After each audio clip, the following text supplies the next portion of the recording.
Madame, Monsieur, bonsoir. Bienvenue dans ce journal. Voici ce qui domine l'actualité. C'est le renforcement de la coopération entre la Côte d'Ivoire et ses pays. Le vice-président de la République, Tiemoko Melia-Kone, a reçu les ambassadeurs d'Arabie Saoudite, du Royaume-Uni et des États-Unis. Avec ces diplomates, outre les relations bilatérales, il a été abordé les questions liées à l'actualité nationale et internationale. Le secrétaire général de la Confédération africaine de football à la primature, Deron Mosengo Mbar, d'y être venu pour la formalisation de l'organisation de la Coupe d'Afrique des Nations prévue en 2023 en Côte d'Ivoire. Il s'est réjoui de l'avancement des travaux et salue l'engagement permanent du gouvernement qui entend réussir cette CAN. À peine élu le mardi, le nouveau président de l'Assemblée nationale à la tâche, Adama Bictogo, a rencontré le Premier ministre Patrick Achi, le président du Sénat, Jano Aoussoukwadio, et la grande chancelière. Une démarche du chef de la Chambre basse du Parlement qui s'inscrit dans le cadre de sa tournée de gratitude, non sans partager sa vision pour le rayonnement des institutions. Appelées femmes militantes, femmes engagées, femmes politiques, les maires présentes dans l'arène politique sont unanimes. Dire aux plus jeunes qu'on peut être une femme politique et réussir sa vie de maire. Des plus connus, au moins célèbres, les femmes du PPACI, UDPCI, FPI, RHDP lèvent un point de voile dans le dossier politique, assure dans ce journal. Le vice-président de la République s'est entretenu avec 3 ambassadeurs, les ambassadeurs d'Arabie Saoudite, du Royaume-Uni et des États-Unis. Avec Tiemoko Melia-Kone, ils ont parlé de la nécessité de renforcer les liens de coopération. On le voit avec Awa Touré. En fonction en Côte d'Ivoire depuis octobre 2019, l'ambassadeur des États-Unis, Richard Bell, continue de s'imprégner de la vision du vivre ensemble du président de la République, Alassane Ouattara. Une vision qui, selon lui, est un vecteur de paix et de cohésion. Venu présenter ses civilités au vice-président de la République, le diplomate américain a longuement évoqué avec lui les questions liées à la réconciliation nationale avant de faire un tour d'horizon des derniers développements de l'actualité nationale et internationale. La Côte d'Ivoire est sur la bonne voie et que la vision éclairée de l'importance de la paix sociale et du vivre ensemble dans un climat apaisé où tout le monde peut compter sur un traitement équitable, ça, c'est vraiment la clé de la réussite. Et je vois que de part et d'autre, mouvance présidentielle et opposition, la classe politique de Côte d'Ivoire semble vraiment partager cette vision et je ne peux qu'encourager cela.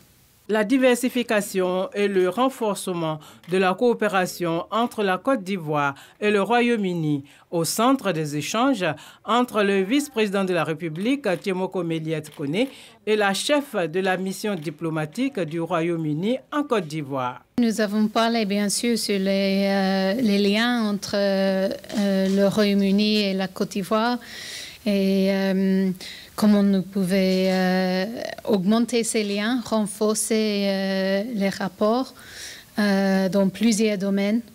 Le secteur privé, le développement, la santé, l'éducation, l'économie et tout ça.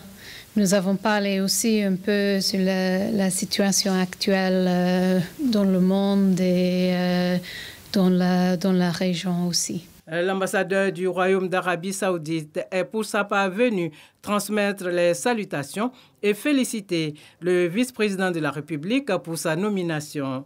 L'occasion aussi de passer en revue les accords de coopération entre la Côte d'Ivoire et l'Arabie Saoudite. J'ai eu l'occasion de rencontrer aujourd'hui Monsieur le vice-président de la République de Côte d'Ivoire, d'abord pour lui transmettre les salutations des autorités saoudiennes et lui féliciter Monsieur le vice-président de la République pour sa nomination à ce poste.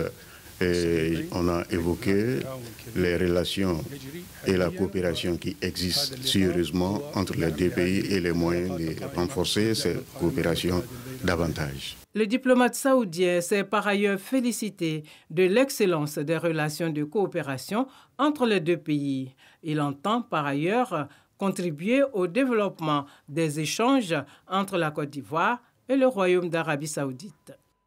Et après ce diplomate, le vice-président de la République a aussi échangé avec l'ambassadeur de l'Union européenne en Côte d'Ivoire, l'UE, qui est aussi un partenaire important du pays dans la réalisation des objectifs de développement. Job von Kirchmann a dit Timoko Meillet connaît sa détermination à continuer à fructifier cette coopération. Viviane Aimé.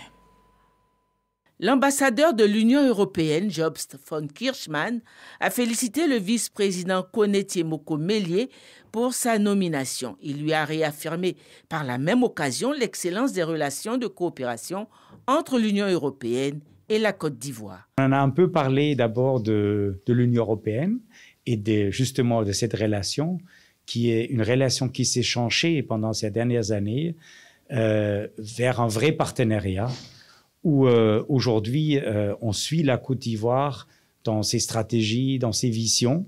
Et on les fait avec grand plaisir parce que ça s'inscrit aussi dans les valeurs et dans les intérêts qu'on partage avec la Côte d'Ivoire. Après, on a parlé globalement de la situation économique. Récemment, on a vu avec grand intérêt que la Côte d'Ivoire était reclassée, a monté un classement économique par Bloomfield, qui maintenant est un risque faible pour l'investissement. Donc, justement, j'ai posé la question, comment est-ce possible ces avances qui étaient faites surtout au niveau macroéconomique? Et le vice-président a bien expliqué que c'était vraiment un ensemble de la politique monétaire qui était menée par l'UOMA, ensemble avec la politique économique de la Côte d'Ivoire, qui a permis une croissance directement après le Covid de plus que 7%. Une telle performance réalisée en très peu de temps après la grave crise sanitaire engendrée par la Covid-19 a félicité l'ambassadeur de l'Union européenne. On poursuit en sport à la primature et on parle de la CAN 2023. Le Premier ministre a reçu le secrétaire général de la Confédération africaine de football. Veron Mosengo Omba est venu pour la formalisation de l'organisation de la Coupe d'Afrique des Nations prévue en 2023 ici même en Côte d'Ivoire. La Côte d'Ivoire qui a rassuré la CAF de son engagement à réussir cette compétition. Alexis Goudraogo. En juin 2023, la Côte d'Ivoire abrite la CAN. Les travaux pour accueillir l'événement vont bon train. Ce jeudi, à la primature, le secrétaire général de la Confédération africaine de football a été reçu par le chef du gouvernement. Veron Mosengo Omba a remis aux autorités le cahier de charge de ce rendez-vous. Donc, les trois instruments sont les lettres de garantie du gouvernement qui soutient et s'engage auprès de la fédération pour la livraison de la CAN 2023. Et puis le contrat d'accueil, comme on dit en anglais, host agreements, qui mentionne les conditions et termes d'organisation de la CAN. Et puis évidemment, le document final qui confirme cet engagement, qui va être signé, qui crée aussi les LOC, qui signe entre les LOC, la fédération et puis le gouvernement. La CAF se dit par ailleurs très satisfaite de l'état d'avancement des travaux en cours. On aura une CAN exceptionnelle. Je dis pas ça parce que je suis ici. Les indices d'une compétition exceptionnelle, de l'engagement des autorités, l'engagement sans faille, la qualité des infrastructures et puis évidemment l'accueil de son peuple. Donc avec ces ingrédients, on peut avoir une CAN qui est magnifique. Patrick Hachi lui réaffirme la détermination du chef de l'État et celle du peuple ivoirien à offrir au continent une CAN exceptionnelle. Et la CAN sur le rectangle vert, c'est la poursuite des éliminatoires. La Côte d'Ivoire, pays hôte, donc déjà qualifié, était face aux Lesotho. Les éléphants n'ont pas réussi face aux crocodiles. Les hommes de Gassé calent à Soweto.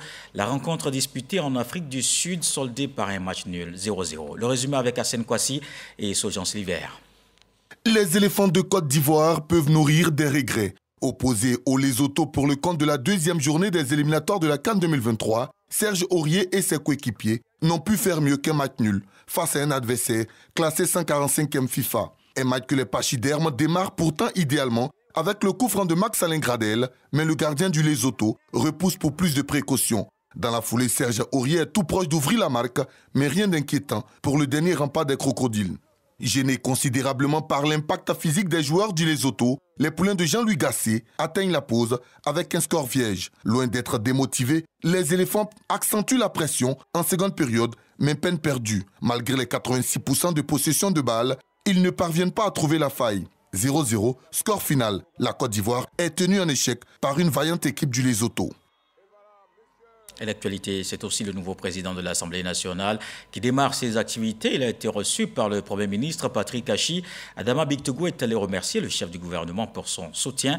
Le nouveau patron de l'hémicycle a également échangé avec le président du Sénat, Jean-Noël Kwadio, sur le renforcement de la coopération entre les deux chambres. Il s'est également rendu chez la grande chancelière. Le point de ces rencontres avec Moussa Konaté. 72 heures après son élection à la tête de l'Assemblée nationale, Adama Bictogo est à la tâche. Le nouveau patron de l'hémicycle a eu ce jeudi une séance de travail avec Jean-Noël Kwadio, le président du Sénat. Les deux chambres du Parlement ivoirien s'engagent à renforcer leur collaboration. Le Parlement en marche. Nous sommes venus avec beaucoup de joie, beaucoup de fraternité, toutes nos bénédictions pour accompagner le président Adama Bictogo et accompagner l'Assemblée nationale dans ce travail d'élaboration, de confection des lois, mais aussi du contrôle des politiques publiques. Notre calendrier qui va donc être élaboré prendra une place importante dans nos relations. Nous n'attendrons plus qu'il y ait un congrès pour que nous nous réunissions.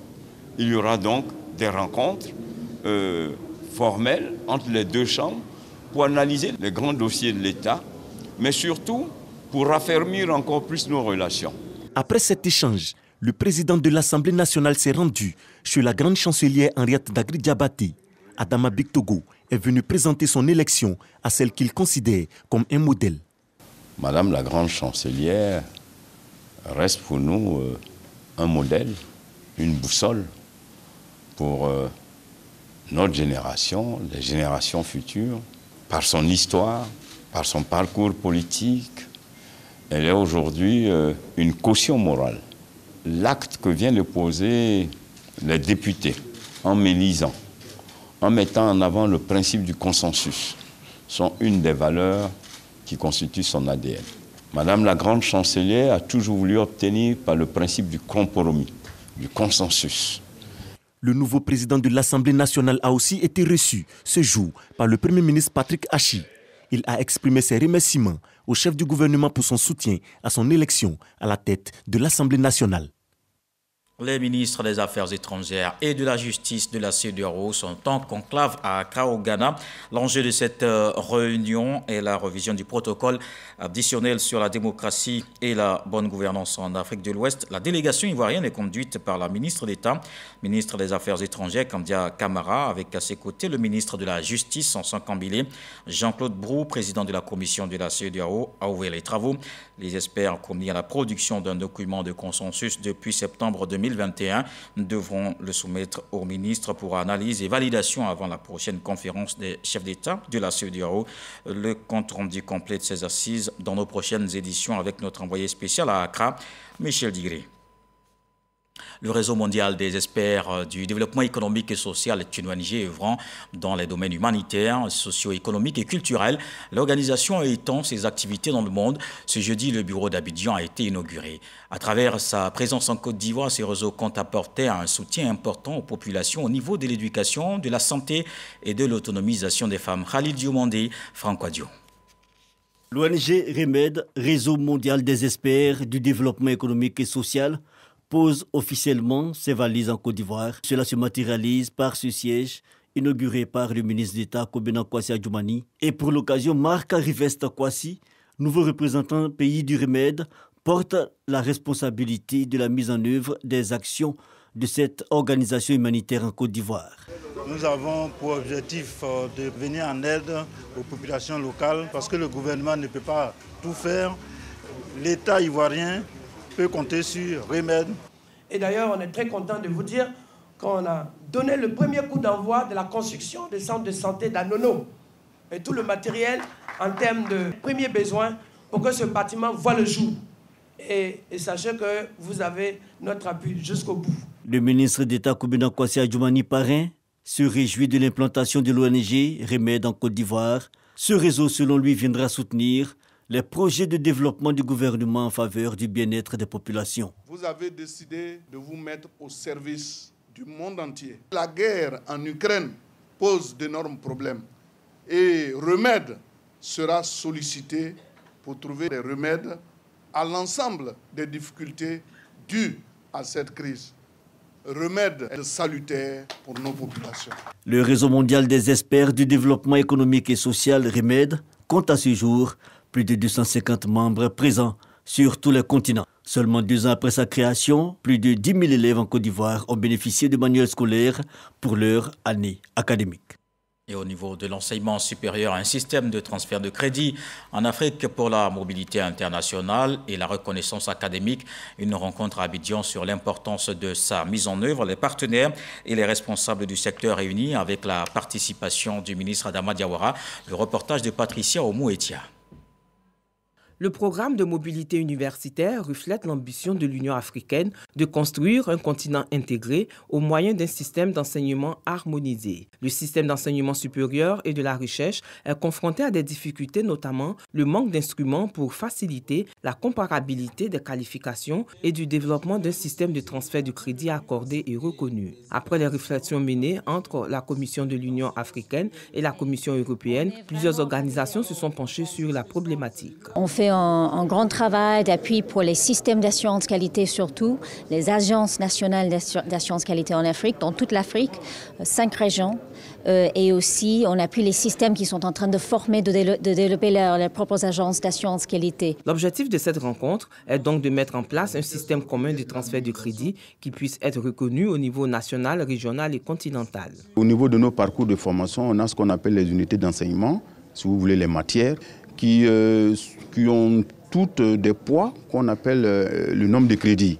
Et une fois qu'on a défini le nombre de crédits de l'unité d'enseignement, ça correspond à un volume total d'heures, de cours et autres. Mais le tout, c'est de savoir maintenant comment est-ce qu'on affecte ce volume total entre les cours magistraux, les travaux dirigés, les travaux pratiques, les séminaires et surtout le travail personnel de l'étudiant. Il faut des travaux de cette nature-là pour que ça soit harmonisé. L'harmonisation et la standardisation de l'enseignement supérieur, conformément à la stratégie d'harmonisation de l'enseignement supérieur de l'Union africaine, apportera une expérience spécifique pour la mise en œuvre du cadre panafricain d'assurance qualité et d'accréditation et contribuera fortement à l'intégration régionale. Et on va s'arrêter un instant sur ce document. Elles sont appelées militantes, femmes engagées, femmes politiques. Les mères présentes dans l'arène politique sont unanimes pour dire aux plus jeunes qu'on peut être une femme politique et réussir sa vie de mère. Alors comment arrivent-elles justement à concilier les deux? En Côte d'Ivoire, elles sont nombreuses, que l'on peut d'ailleurs citer, on le verra justement, et elles font partie des femmes politiques les plus influentes sur l'échiquier national, des plus connues, au moins célèbres. Les femmes du PPACI, UDPCI, FPI, RHDP lèvent un coin de voile sur leur vie de mères et de femmes militantes engagées. Les mères dans l'arène politique, c'est le dossier politique de ce soir avec Sidonie Davila.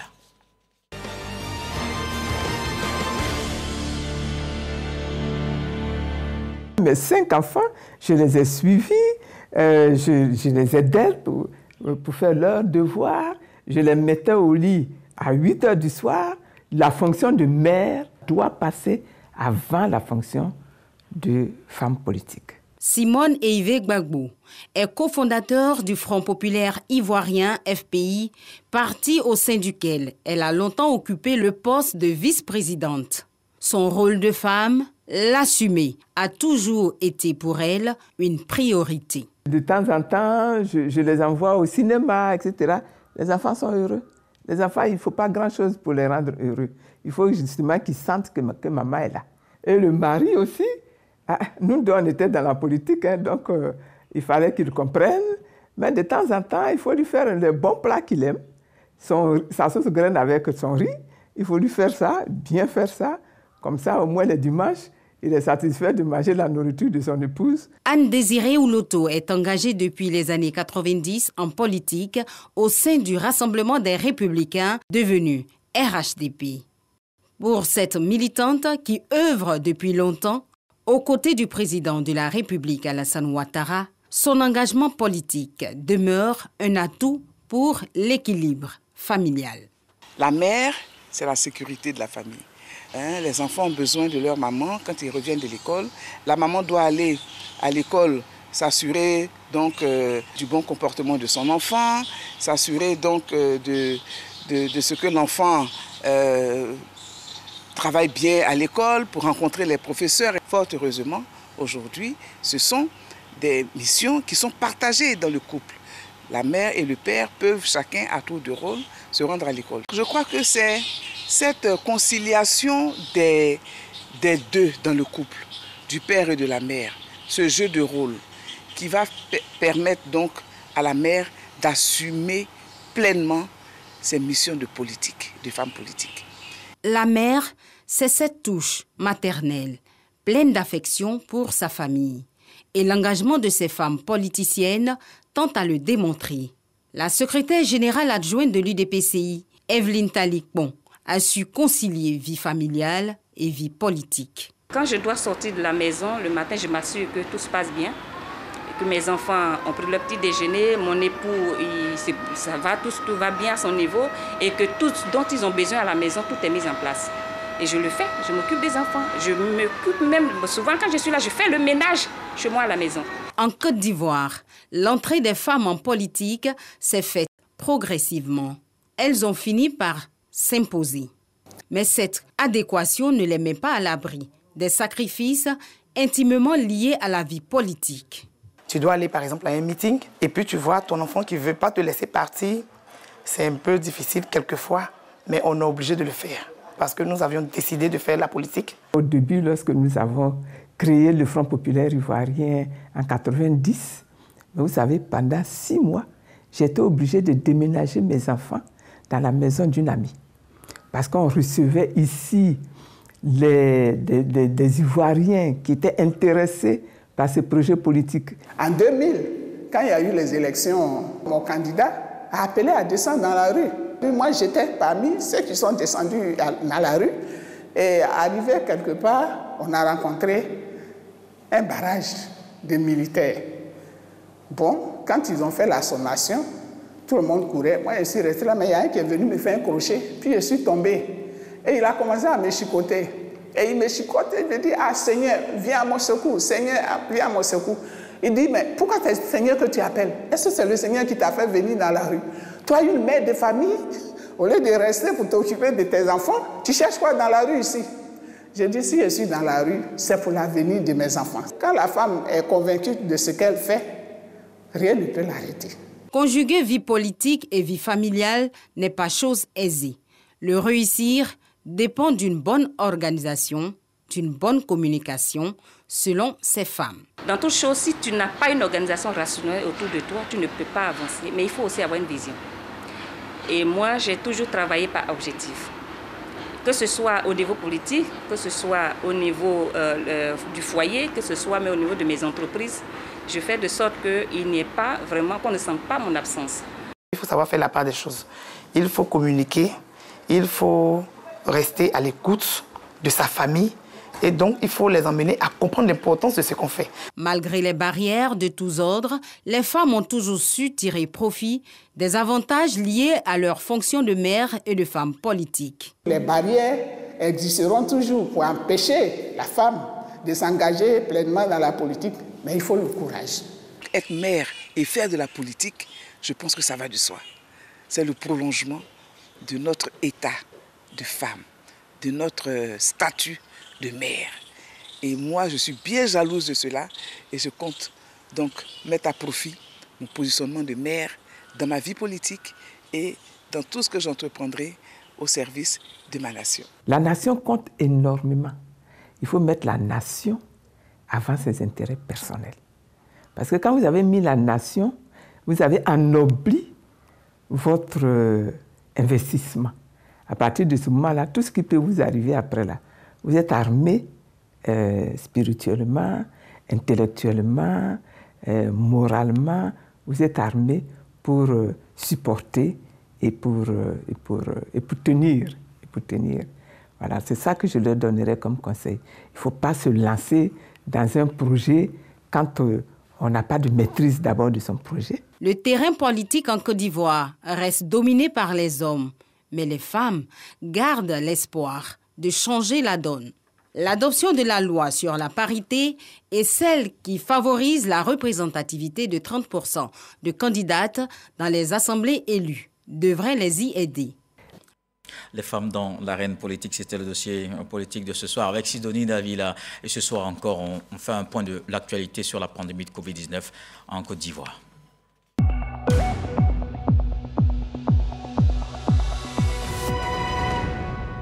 Le ministère de la Santé, de l'Hygiène publique et de la couverture maladie universelle a enregistré 17 nouveaux cas de Covid-19 sur 817 échantillons prélevés, 20 guéris et 0 décès à la date du 9 juin 2022. La Côte d'Ivoire compte donc 82 364 cas confirmés, dont 81 504 personnes guéries, 799 décès et 61 cas actifs. Au total, 14 311 054 doses administrées contre la Covid-19.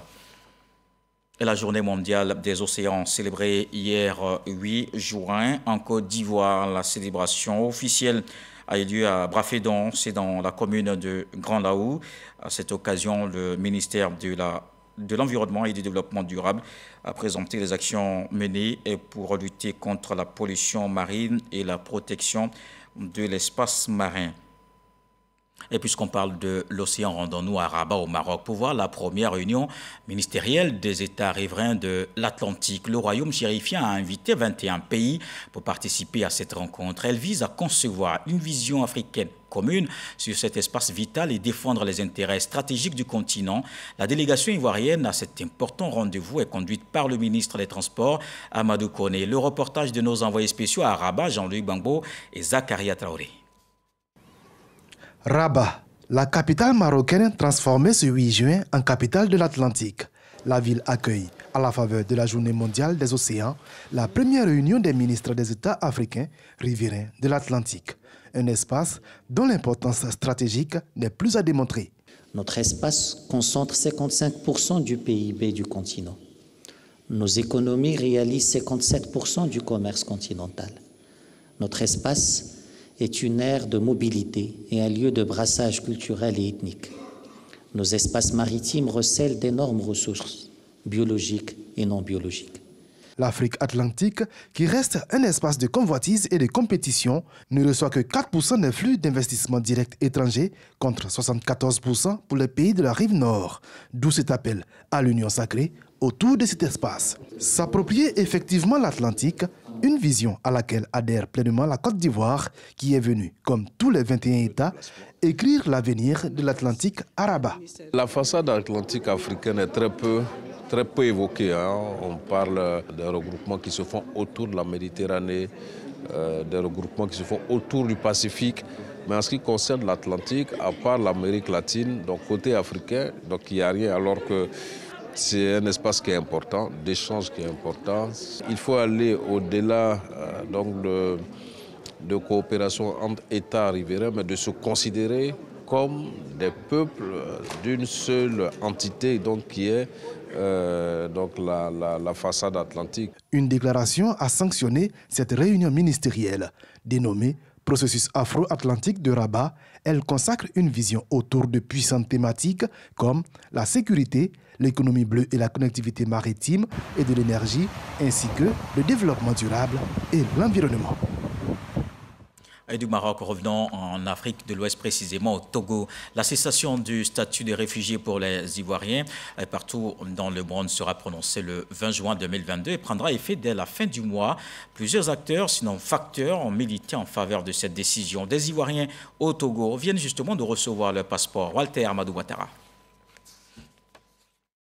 La création d'un ministère dédié à la réconciliation et à la cohésion nationale en mars 2021, le retour des dirigeants de l'opposition de premier plan depuis février 2021, dont l'ancien président Laurent Gbagbo, des actions fortes du gouvernement de Côte d'Ivoire qui ont concouru à la cessation du statut de réfugié pour les Ivoiriens partout dans le monde. Une décision qui sera prononcée le 20 juin 2022.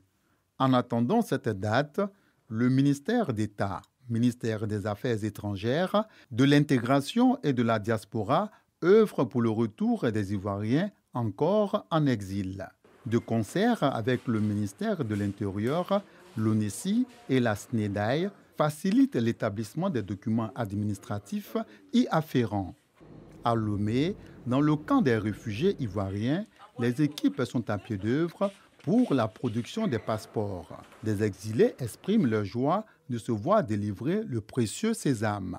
C'est un sentiment de satisfaction. Après 11 ans passés à l'étranger, je suis fier d'avoir la possibilité d'avoir les documents de mon pays qui vont me permettre de circuler en toute liberté. J'aimerais demander aux autres de venir nous faire massivement l'enrôlement pour que tout un chacun puisse avoir son document. Notre pays a apprécié à nous. Nous remettons ces documents. Bon, nous remercions tous les responsables qui ont mis tout en place pour que cela puisse se faire. Pour rappel, le haut-commissaire des Nations Unies pour les réfugiés, Filippo Grandi, séjournera en Côte d'Ivoire en marge de la cérémonie officielle de cessation de la clause du statut de réfugié ivoirien dans le monde. Et vous savez ce deuil qui frappe le cinéma ivoirien, décédé le dimanche 5 juin 2022 à Abidjan.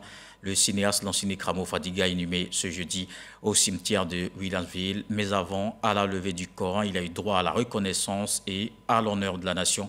Une marque qui magnifie ses œuvres ayant contribué à l'avancée du 7e art en Côte d'Ivoire. C'était en présence du ministre de la Culture et de la Francophonie, Françoise Remarque, Issa Tionaïo. Lansine Kramo Fadiga conduit à sa dernière demeure ce jeudi. Le cinéaste, décédé le dimanche 5 juin dernier, a été inhumé au cimetière de Williamsville. Mais avant, il a reçu les honneurs de la nation ivoirienne lors de la levée du corps à Ivo-Sep à Treichville pour saluer sa contribution à l'évolution du cinéma en Côte d'Ivoire. Prières, invocations à Allah et témoignages ont marqué la cérémonie. Je prendrai un bâton de pèlerin pour suivre, pour faire tous les tours, pour rendre un hommage au maître Fadiga Kramo. Notre prix aura le nom Fadiga Kramo, le prix Fast TV Fadiga Kramo. Quand vous regardez Wariko, vous voyez que c'est une histoire racontée, tout de bout en bout en images. Et à travers sa filmographie, il a transmis son savoir-faire. Et je crois qu'il a laissé des marques. Et en regardant ce film, on pourrait s'inspirer. Présente à la cérémonie, la ministre de la Culture et de la Francophonie, Françoise Remarque, a salué la mémoire d'un grand bâtisseur et talentueux cinéaste ivoirien.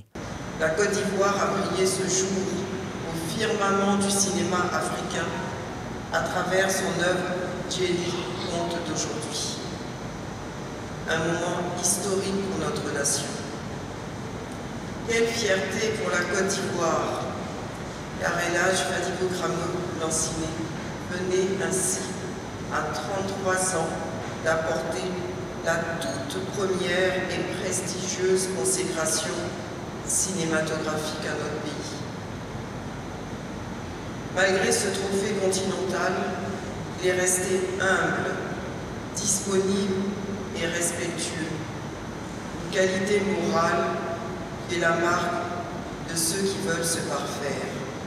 Pour rappel, Lansine Kramo Fadiga est le cinéaste ivoirien à avoir ramené au bord de la lagune Ébrié en 1981 le premier Grand Prix étalon du Yelenga avec son film Djeli lors du 7e Festival panafricain du cinéma et de la télévision de Ouagadougou, FESPACO. Et voilà pour le clap de fin de la vie de cet homme qui aura marqué le 7e art africain. On va terminer avec le sage qui nous apprend justement qu'un seul ami qui comprend tes larmes est beaucoup plus précieux que plusieurs amis qui ne connaissent que ton sourire. Ce journal est terminé. Merci de l'avoir suivi. L'actualité revient à 23h demain, 20h. Retrouvez Marie Longoura.